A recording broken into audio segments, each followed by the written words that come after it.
Live from KSAT 12, the 6 o'clock news starts right now. We just were making a little tour of the area. It's hard to believe the devastation. Trees that are 100 years old just ripped out of the ground. I've never seen anything like it. I've seen a lot of bad ones. I've gone to a lot of hurricanes, a lot of tornadoes. I've never seen anything like this. This is a bad one. We're going to rebuild this community from Hunt to Camp Mystic to Kerrville down below. This is only the beginning. This community, this region, and this state is not ready for the power of philanthropy that is coming to this town. We are going to do so much good because we are from Texas, and Texans step up and we handle it. God bless you. God bless Texas. God bless its generous people. And may God continue to bless those who today find themselves still in grief. Amen. Amen. Prayers pouring in tonight for the Texas Hill Country. We are 1 week removed from one of the state's deadliest natural disasters. 7 days later, and the wreckage can still be found far and wide throughout the Hill Country. Good evening, I'm Steve Spriester. It was a big day for the Texas Hill Country. President Donald Trump surveying the damage firsthand earlier today. More on the president's visit in just a little bit, but first we want to bring you the latest numbers as they stand right now. Currently, there are 121 people confirmed dead in the state of Texas as a result of the flooding. We know 96 of those are from Kerr County. Countless people are still missing. We continue to shine a spotlight on those who lost their lives as a result of this tragedy. The names, the photos of those victims continue to come into our newsroom. As you look at their faces, it's a harsh reminder that so many people were taken from their families far too soon. KSAT made a commitment from the very beginning to be fully involved in the Hill Country, bringing you the stories of impacted community members and the recovery efforts in the wake of the flooding. Our team coverage continues from the Hill Country this afternoon. That's where we find Stephania Jimenez and Myra Arthur, who join us now live from Kerrville. Myra, Stephania, we know you guys were there as the president made his way through the area. Can you talk about the feeling in that area as the president toured the devastation? Well, Steve, yeah, we are here live in Kerrville, just along the river's banks, in a neighborhood that was dealt a huge blow 1 week ago today. The president's presence certainly was felt through the whole town of Kerrville. Everyone seemed to know that he was going to be making a visit today. You could really tell, of course, when we saw his huge motorcade, lines of flashing lights, a lot of motorcycles driving by. It was noteworthy. It was something people paid attention to. But I got to tell you, it didn't mean a break in the mission here on the ground. It didn't mean that the crews standing behind us as that motorcade went by stopped with their chainsaws or their front end loaders, earth movers digging through the incredible piles of debris. It was just that the mission just kept going on even as that significant visit was happening today. A 24/7 operation, Myra, and I'm glad that you pointed that out. The president landed in Air Force One around noon today at JBSA Lackland in San Antonio, and our crews were right there as he touched the ground. Now, from there, he was then taken to Kerrville, where he got a firsthand look at some of the damage from this July 4th flooding. The president was met by local leaders, including the Kerr County Sheriff. The chief of the Texas Division of Emergency Management was there as well, along with other first responders. Then after that, the president and along with Governor Greg Abbott, they held a roundtable discussion, a press conference, if you will, along with other state and federal leaders. So at the top of the newscast right here at 6 o'clock, some of the comments, you heard them made by President Trump and also Governor Greg Abbott. The tone of the press conference was different because it was really about rebuilding and also healing. So both the president and the governor did echo the message that we have heard from first responders, that the search, recovery, rescue efforts, they are ongoing even at this hour. And speaking of those crews that are doing that incredibly arduous work, they are still facing the daunting task of combing through some of these massive piles of debris that really just when you see it firsthand, you know the task that is laid out before them. This all stretches roughly 80 miles as well. I think this is the first time, Stephania, we have seen so much activity in this neighborhood, an indication to me that they are slowly working their way down the Guadalupe River. And NIMCED said earlier today that they have 12,300 volunteers, and that just gives you an idea of the magnitude of this relief operation. Now today we found people drawn to Kerrville, some of them seeing this wreckage for the very first time, and they say that they have to do something. Our Dylan Collier spoke with them, and he shares what else they told him.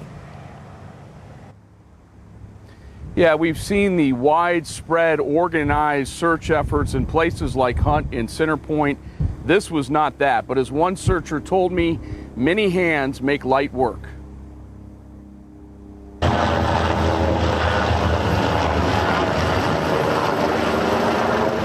With the floodwaters receded, accidental shovel. Nathan Kleinen's on summer break from Sam Houston State.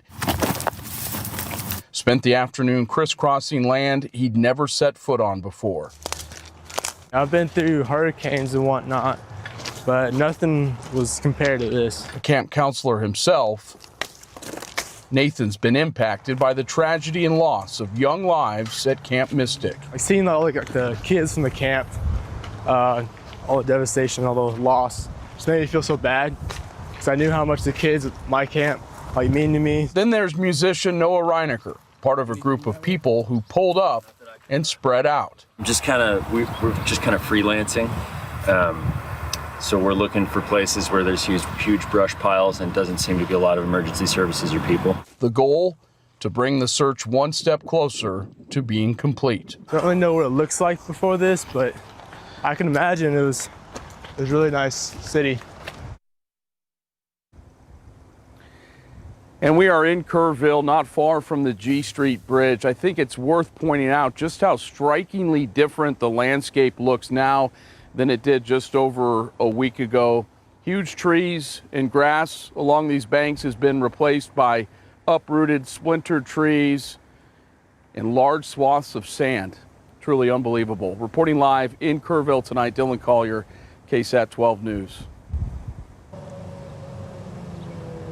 It's striking everywhere you look. Dylan, thank you for that. You know, moments ago, we heard from a helicopter rescue crew that was in Kerrville. They were saving lives July 4th, and among them is rescue swimmer Scott Ruskin. He is credited with saving 169 people. On top of that, this was his very first mission. Ruskin made it a point to share the acknowledgement that he is getting for that, noting this was a team effort. Here's what he had to say about those rescues. I think we really just have to rely on our training. That's the only thing we had. Rely on the training, rely on the crew, and just know that we're trained as well as we can be. Yeah, the entire crew there saying that what they've accomplished still hasn't fully set in. I'm sure there was a lot of adrenaline there when they were saving all of those people. They also wanted to make it known that the real heroes in all of this were the brave young girls being rescued, and the counselors also assisting in rallying girls together each time that the helicopter came back to pick up more of them. Now, you know, a sign of unity and remembrance, you may have noticed a lot of green ribbons. You're probably going to see more and more of them around the community here in the Hill Country, but also in San Antonio. They're to honor those who are missing or who died in the Hill Country flooding. They really are put up across the state now because so many parts of the state were affected by those lost, especially at Camp Mystic. Sarah Acosta goes to Alamo Heights, one of the communities in our area where you're going to see a lot of green ribbons, and she explains the significance of that color green. As a mom, you won't understand that feeling unless you are a mom. So it breaks my heart. Reese Peacock is the owner of Sunset & Co. and Capri by Sunset and Sunset Ridge Shopping Center in Alamo Heights. She says putting the green ribbons outside their business is the least they can do. And I think the green ribbons just is a great reminder to keep those families and those victims in your thoughts and prayers. Green ribbons have been popping up across the community, especially in Alamo Heights. The color green represents Camp Mystic to honor the campers who died and those who are still missing, but also all of the flood victims impacted by the deadly Hill Country floods. one of Alamo Heights' own, included on that list. A week later, since the floods, Kellyanne Lytle is still missing. She's a student here at Cambridge Elementary, and to show their support for her and many others, the school was one of the first places to put up green ribbons. We added the green ribbons like some other people in the community have also done.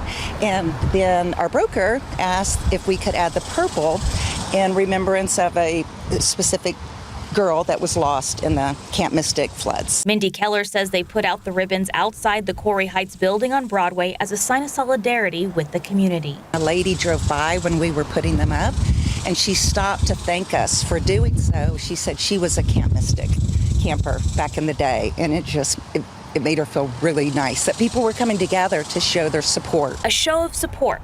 It's why Peacock says they have donated $5,000 worth of supplies from their hardware store to the Salvation Army. And customers can also donate to the Hill Country flood victims at the register of the store. They will also be giving 100% of their proceeds from their women's boutique store Capri on July 15th. That will also go to flood victims and relief efforts. During these times, coming together as a community in some way to kind of feel connected is so important. Sarah Costa, KSAT 12 News.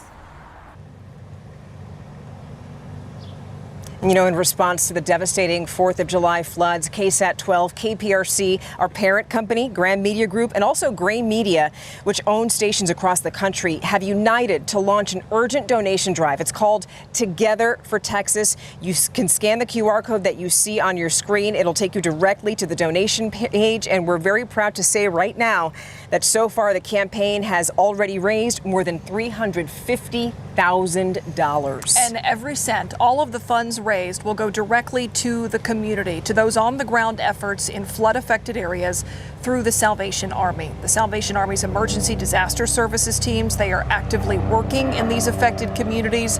They're providing meals, hydration, emotional and spiritual care as well. They continue to call for more support to meet this growing need that will last a very long time.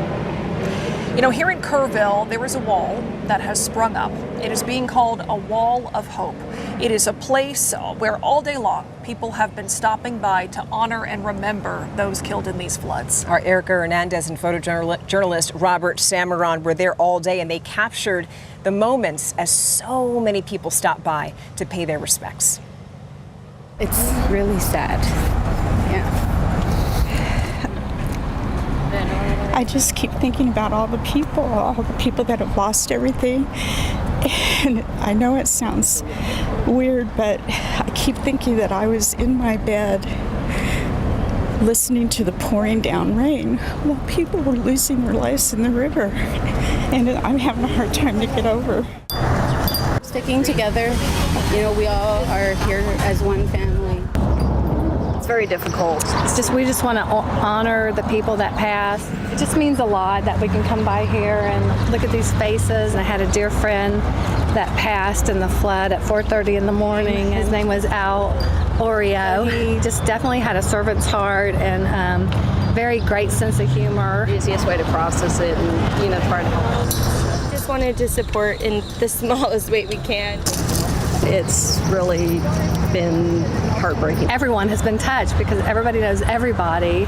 People who have come out to be part of this and to support and all the donations and the volunteers and everything, it is truly a testament to Hill Country Strong. And at that very wall of hope, more people are going to be gathering at 7 p.m. tonight for a vigil. So many young faces, so many little faces on that wall. Our John Paul Barajas will be at that vigil tonight. We're going to hear from him coming up a little bit later in this newscast. Our coverage will continue from here in the Hill Country, but for now, Steve, we're going to send things back to you in the studio. Yeah, all those pictures on that wall of hope, really something to see.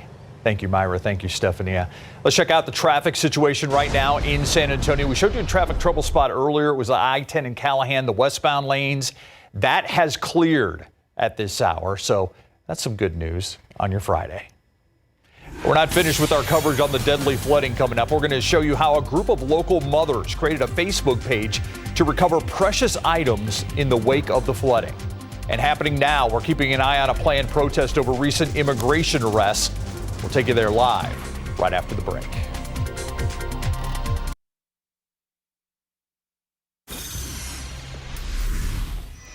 Welcome back. We'll get back to our live team coverage from the Texas Hill Country in just a few minutes. But first, I want to bring you some news that's happening here in San Antonio. Our Zaria Oates joins us now live from Southwest Military and Zarzamora, where there's a planned protest unfolding. Zaria, I understand this was all organized over immigration moves that have played out in San Antonio and across the country. Zaria. Hey, Steve. Yeah, the focus is against mass deportations. They just started giving some speeches right here. People started getting here about 15 to 20 minutes before this was supposed to start at 6 p.m. Just now they've started speaking, but quite a few people are holding signs. I'm going to walk kind of facing with my back to you so I can see where I'm going because they're just off the side of the road. But this is what's going on here. There are about 30, 40 people, both with this group, the Party for Social Liberation, and not with the group. They are all holding different kinds of signs. Some say to keep ICE out of the courts, which is a callback to what has been happening of ICE agents waiting outside of the courts in downtown San Antonio and picking up people after their hearings. This is something we will continue to follow throughout the evening to see how this goes, to see what their main points are, and to see if there is a main goal here for ICE or for other leaders in our community. We will continue to monitor the situation here to make sure that it stays calm. It is just off of the road here, and then we'll also talk to them about their mission for tonight. Live on the south side, I'm Zaria Oates. Thank you, Zaria. Let's check the weather situation outside right now, and a dry day. For a big part of our viewing area. We haven't been able to say that for a few days, Shelby. It's been a good day and a half, Steve, where yesterday and today most of us were just sitting dry. And once again, it's not going to stick around for long. We are tracking more chances of some rain, but next week looks very promising. Now, right now, take a look at Authority radar. We are still tracking a few showers and some storms in areas of Pleasanton, but that's it. They're maybe lasting an hour at most, and then they're continuing to quickly diminish. And that's going to be the story over the next few hours. But tomorrow is going to be different. We're starting off waking up in the morning in those 70s, peak temperature getting to about 94 degrees. But those rain chances, once again, are going to continue in the afternoon. And here's kind of a breakdown of what you need to know. Starting off tonight, over throughout the next few hours, we're going to continue to just have a few scattered showers. Nothing really impactful for most of us, maybe just a quick sprinkle. But overnight by tomorrow morning, we're going to continue to see the potential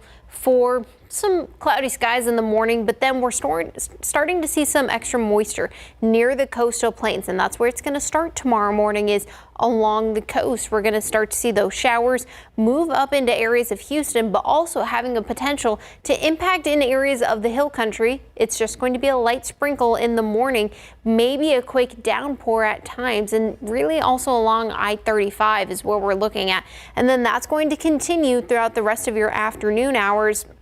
And then the sun sets, and this is the next thing we're watching, Saturday night into Sunday morning.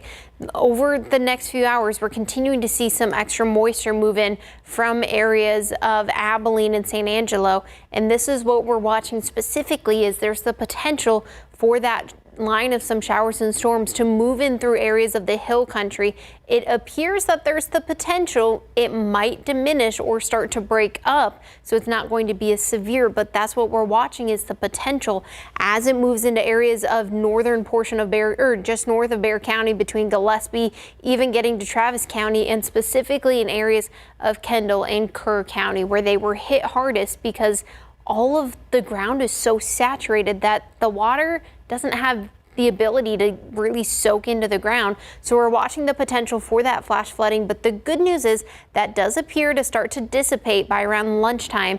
But then we're tracking more potential in the afternoon to continue to start to pop up. But that will also depend on how soon we're seeing the rain in the morning break up. But once again, tomorrow, we're tracking that marginal and that slight risk for some flooding, not only in Bexar County, but once again for the hill country. We'll keep you posted on the very latest. And then after this weekend, great news. We're starting to dry up, specifically on Monday and Tuesday, Stephanie and Myra, especially for the hardest hit areas of the hill country.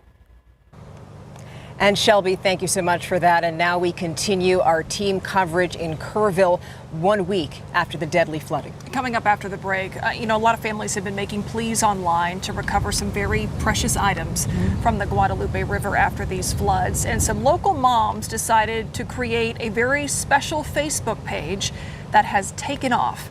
I'll tell you what they're doing after the break.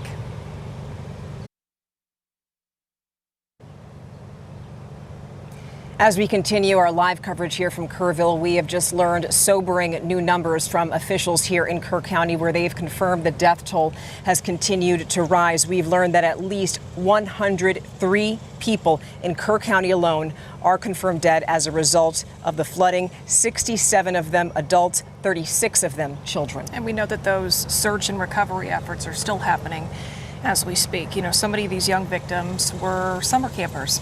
And when kids go to camp, they get to take a special comfort item from home with them. And if you're a parent, you know that is often a very well-loved stuffed animal. Sometimes they call them loveys or stuffies. But a week ago, raging floodwaters swept away a lot of those so-called loveys. And days ago, posts from parents began circulating online, and people were pleading for help finding those precious items. So, as our Courtney Friedman reports, a group of local moms took action. They may look small, but for kids, they represent the biggest things: comfort, safety, friendship, and love. All the things kids need at summer camp. So they're allowed to bring their one stuffy or lovey or, whatever, how they refer to it as. This would be the one my son would take with him. But so many loveys were swept away in the July 4th floods. First responders learning firsthand how precious these items truly are. There was one little girl, I don't remember her name, but she was asking me if she could bring her stuffed animal, if there was space in the helicopter, and the obvious answer was yes. I have several friends that seemed like their daughter's trunks were gone, everything gone. So anything we can do just to help. That help offered in the form of a Facebook page. San Antonio mom Libby Crawford created the Camp Mystic Jellycat Reunion group, named after the popular stuffed animal brand Jellycat. This was born out of a conversation with so many moms in this area. So it started out, we were trying to find a limited edition, discontinued Jellycat. So I couldn't get it in time for the funeral that they needed it for. Local parents jumped into action and found a replacement. And after that, this Lovey reunion page was born. I opened it up and I was like, oh my God, there's over 500 people in here now, in 2 days. People finding loveys in the debris started posting pictures. My 4-year-old and I spotted this morning in Kerrville in the floodwaters. So I had someone reach out and tell me that they were taking them to a church to organize. Some grateful families are claiming them. I feel like I heard that they did find the owner of this one. There are people offering cleaning services.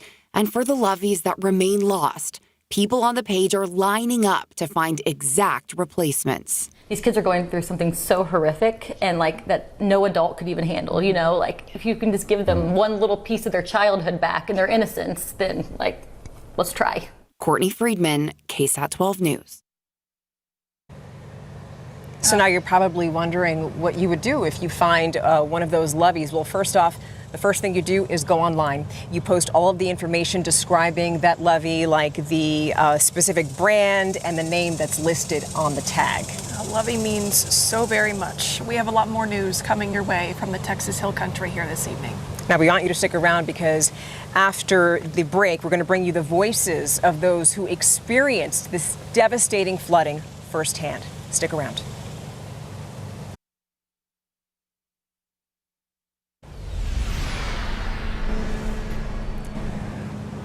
Welcome back to the bottom of the hour here. I'm Stefania Jimenez, and this is my co-anchor, Myra Arthur. We continue to cover the devastating flooding that happened here in Kerrville exactly 1 week ago today. And it was an incredibly busy day here in Kerrville. Amid those search and recovery efforts that are still very much ongoing, the President of the United States was here for the first time, touring some of the damaged areas himself on the first day, his first visit since that tragic day a week ago.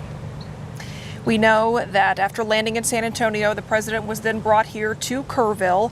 He held a press conference with other state and local leaders, other politicians as well. right now, just numbers in just a few moments ago, at least 103 people have died here in Kerr County because of these floods. The president and Governor Greg Abbott led that roundtable discussion earlier this afternoon, and they echoed much of the messages that we've already been hearing from first responders for the last week, and that's how this community is still mourning. They're still in pain over those who died, who are missing, but they also stress that this community is going to rebuild as it continues to look for those who are still missing. And as we continue our reporting, our storytelling and coverage of this heart-wrenching tragedy here in the Texas Hill Country, we're making a commitment to remember those victims, remember the lives that were lost in this devastation. And we want to never forget what they went through in some of those final moments. Yeah, KSAT crews have been on the ground. We've been covering this story since it happened 1 week ago. We've been talking to so many people in the area, hearing all of their stories, and they saw this deadly flooding unfold right before their eyes. So right now, they're going to tell you in their own words how this looked from their point of view. Overnight, it was rattling the entire house. The windows, the thunder was just like sledgehammers hitting the roof. It was unreal. My first thought was, wow, that's good, we're getting some rain.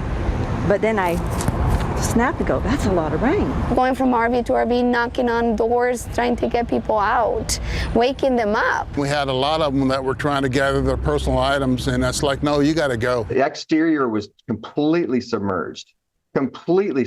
And he woke up to popping sounds in the wall of electricity. You have no control. The water's coming and you cannot stop it. So the flood started getting bigger, and it was going up to, we have bunk beds in our cabins, and it was going up to the top bunk, and we had one choice, and we had to swim out of our cabins. Came running up, hollering, Mimi, get up, we gotta get you to the attic. We thought maybe we would still be okay, but then that's when the vents, water just started coming like super fast from the vents. We couldn't get to the exterior stairwell because the current coming through the parking lot and coming down 39 it was like a river. It was risky. It was one false step and you would have been gone. Around 4:30, he started to hear screaming, and when he looked outside, we were on this upper level, but the lower level, the RVs were already starting to be washed away. And the first thing we saw was cars with their headlights on, people inside, screams, horrible screams of people in the cars, not in the cars. We could just hear it.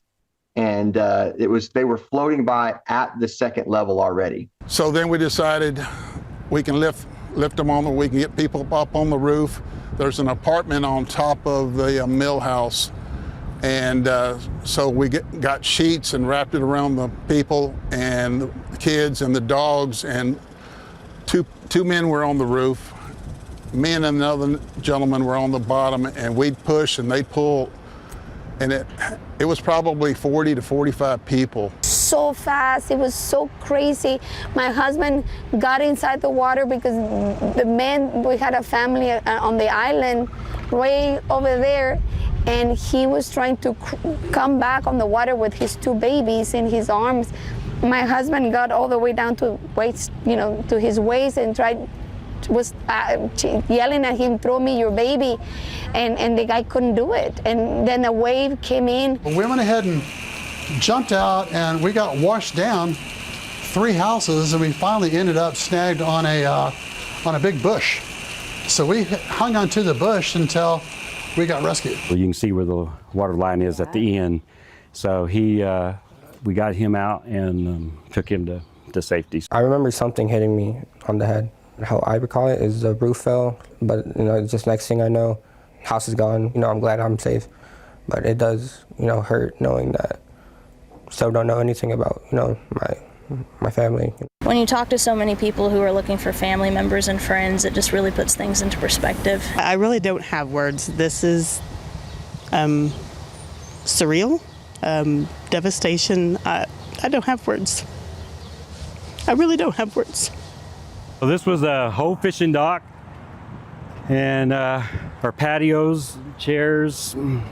This was a kayak station. I saw total devastation in my house. I would love to be back home. I lived there for so long, and it was just an incredible place. We're not giving up. It's very important for us to want to rebuild because we love this community. Past guests are calling, checking on us. They're okay, asking about things and saying. And the most endearing to me are the ones that says, we love that place, and when it's up and running, let me know. We want to come back and help. On July 4th, we got the locals coming here, and the locals have not left. They're being here, they stopped going to work, they stopped everything. Construction companies stopped their jobs to be here. The locals are the #1 supporters that we have, and they're being here nonstop. Thank God for this community. They are absolutely beautiful. Makes me, a little teary-eyed, but yeah, they're amazing. Yes, they are. And in the wake of the devastation, we know that our neighbors in the Hill Country are going to need all the help that they can get to get back on their feet. So coming up after the break, we're going to introduce you to a group who is treating that opportunity as a second chance.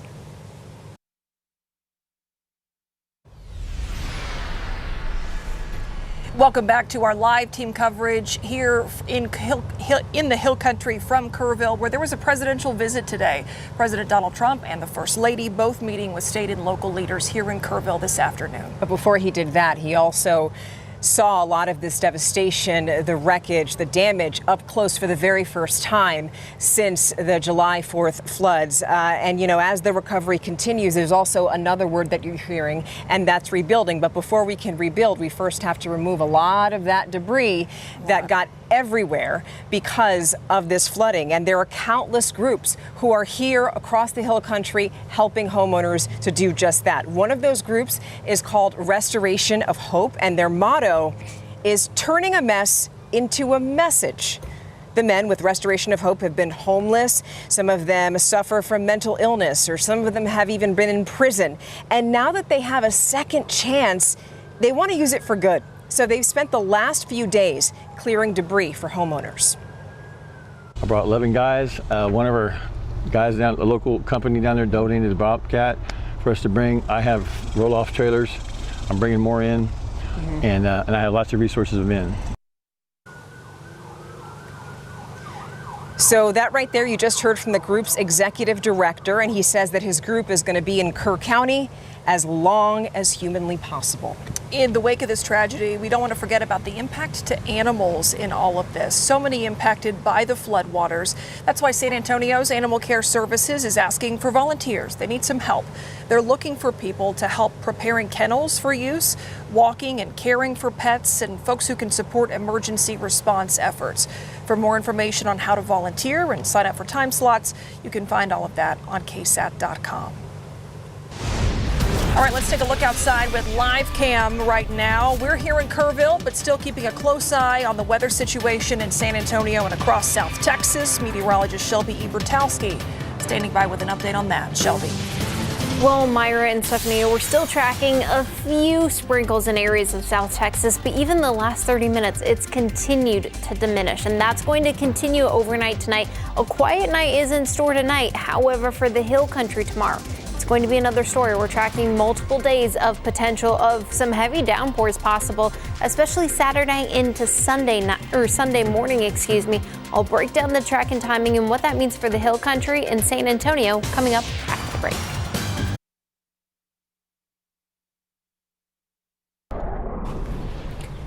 Good afternoon or good evening. Shelby, we want to get a check of the forecast. We've been out here live over the past week. Several crews spread throughout the Hill Country. In those first few days after this flooding, it seemed like the rounds of rain just kept coming. And so a lot of eyes on the forecast, but it seems like we're finally getting a chance to dry out. Right, Shelby. So tell us more about what we can expect for the rest of the weekend, because we also know that a lot of people, volunteers, are going to want to drive up here from San Antonio now that they're off for the weekend, and they want to know what these conditions are going to be like. Well, guys, we're still continuing to see the potential over the next few days for some rain. Just take a look at authority radar. Like I've been mentioning, there's still a few showers just down near Poteet and Pleasanton, but that's going to continue to diminish over the next few hours. But that just leads until this weekend. I showed you earlier, we're still tracking the potential for some rain, but for San Antonio, starting tomorrow morning, temperatures still in those mid to upper 70s, still having temperatures still get to those 90s. So it's still going to be feeling warmer, still a little muggy, especially because we're still tracking the potential for more rain. Now, it is going to be a higher potential in the hill country, especially Saturday night into Sunday morning, about a 30% chance, but that's going to also continue to go into Sunday morning. Now, here's a rough time and track. Now, like I showed you earlier, we're still tracking the potential overnight to just have a few showers, not really tracking anything really impactful for that. But tomorrow, once again, tracking a few showers already starting in the hill country, specifically around lunchtime. And that's going to be because we're seeing some extra moisture built up from the coastal plains. As that continues to start to diminish, then we're going to track the potential for more showers and storms really starting to arrive from areas of North and West Texas near San Angelo. That's what we're watching Saturday night into Sunday morning, having a chance to impact areas of the hill country where they are still so saturated at times. So as that continues to move through, that has the potential, because we're so saturated in the hill country, to have a chance for some flooding issues as well. Now, this is Sunday morning. It can change just slightly because we're still a little ways away, but also because it's hard and the weather models can't predict the exact location of where the heavier rain bands are going to sit. But still, through Sunday morning by around lunchtime, we're still seeing the potential for some isolated rain chances, and that's going to be just the morning. In the afternoon, there is more potential for some rain, but we have to see the time of all the rain getting out Sunday morning in order to see how soon those more chances of some rain can build Sunday night. Now, like I showed you earlier, still the potential of a marginal and a slight risk for some flooding in areas of the hill country and even getting into San Antonio. And this does not include our viewing area. I want it known. However, just to the north in areas of San Angelo, San Saba, and even getting up to Abilene, they do have a flood watch in effect until Sunday at about 1 p.m. So the potential is still there for Sunday for the potential for any flash flood warnings or watches. Now, a watch basically means the flooding is possible. The exact location can still change just slightly, but you need to be prepared. A flash flood warning is there is active flooding happening, so you need to take action. I know sometimes people see the notifications go up on their phone and they can sometimes just slide them away. You need to take precautions and be prepared to move if you do have the flash flood warnings and watches. Now, over the next 7 days, like I've been mentioning, we are going to quiet down on Monday and Tuesday. Temperatures still getting into those 90s, but we're starting to see a lot more sunshine on Monday and Tuesday. We just have to get through Saturday and Sunday for the rain. In San Antonio, still about 30% chance of rain, but otherwise, as we head to the weekend and even into next week, still more chance of rain, finally tapering off as we get into Monday morning. Shelby, thank you for that. And as for all of you back home, we want you to stick around because we're going to continue our coverage from Texas Hill Country right after the break. When we come back, we will take you to a vigil that is set to honor all of the lives that were lost here 1 week ago today. That's starting in just a few moments when we come back.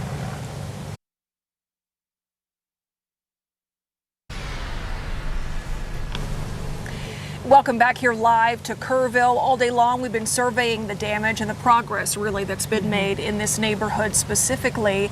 And the president himself, President Donald Trump, in Kerrville today to get a look at the devastation for himself. And we also continue to call attention to the many, many souls that we lost 1 week ago here as a result of the flooding. Our John Paul Barajas will join us now live from a vigil that is set to start in just a few minutes. John Paul, you're right in front of the Wall of Hope. Set the scene for us. Well, Stephanie and Myra, the scene is simply an outpouring of community support, and more people are actively showing up, and this number of people here is growing. With that, the memorial wall here is growing. Probably 15-20 minutes ago, people showed up with more pictures to put up along this wall. Also, a strong reminder that as the death toll, the number of the death toll continues to grow, that this is more than just a number. These are friends, family, dads, mothers, sisters, brothers, loved ones. They are real people, and they are put up against this wall. Something else that strikes me is that some of these pictures have their name, but also a note that says still missing. They haven't been found. And I've also saw one woman put up some flowers. As she put up the flowers, she said, "This is for Melissa, who her picture is not up here yet." So this memorial here is going to continue to grow. Again, it's going to start here in about 5 minutes or so. At 7 o'clock, there's going to be a prayer, a large cross, and there is support animals here to help everyone who is grieving. I'll be right back after this. Our hearts are with the Hill Country. We'll see you tonight on the Night Beat at 10.